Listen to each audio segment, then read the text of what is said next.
Upaya menjaring talenta muda pesepak bola berbakat di tanah air terus digalakan. Salah satunya melalui kompetisi pelajar yang kini tengah bergulir di Kabupaten Batanghari.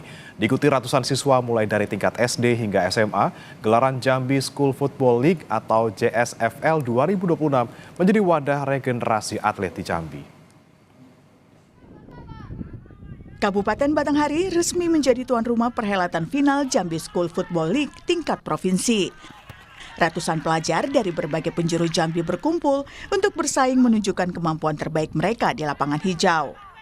Kompetisi yang dijadwalkan berlangsung hingga 17 Mei mendatang ini tidak hanya sekedar turnamen musiman.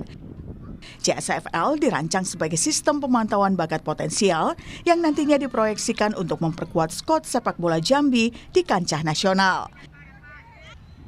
Atmosfer kompetisi pun terasa sangat dinamis, diwarnai semangat sportivitas para atlet muda yang berpadu dengan dukungan antusias dari para supporter sekolah.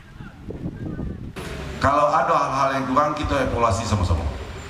Kita sudah membuat RU penghubung antara tempat adik-adik nginap dan keadaannya begitulah, tapi ke depan terus kita akan benahi. Ada yang kurang, Pak Guru ya, tolong sampaikan.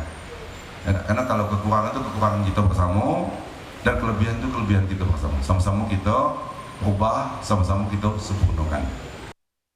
Melalui ajang bergengsi ini, pemerintah Kabupaten Batanghari menegaskan komitmennya dalam mendukung pengembangan minat dan bakat generasi muda di bidang olahraga.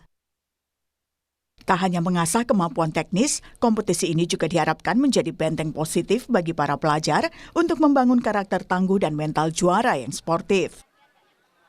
Dengan pembinaan yang dilakukan secara berjenjang, Jambi School Football League diharapkan mampu menjadi kiblat turnamen sepak bola usia dini yang profesional di wilayah Sumatera.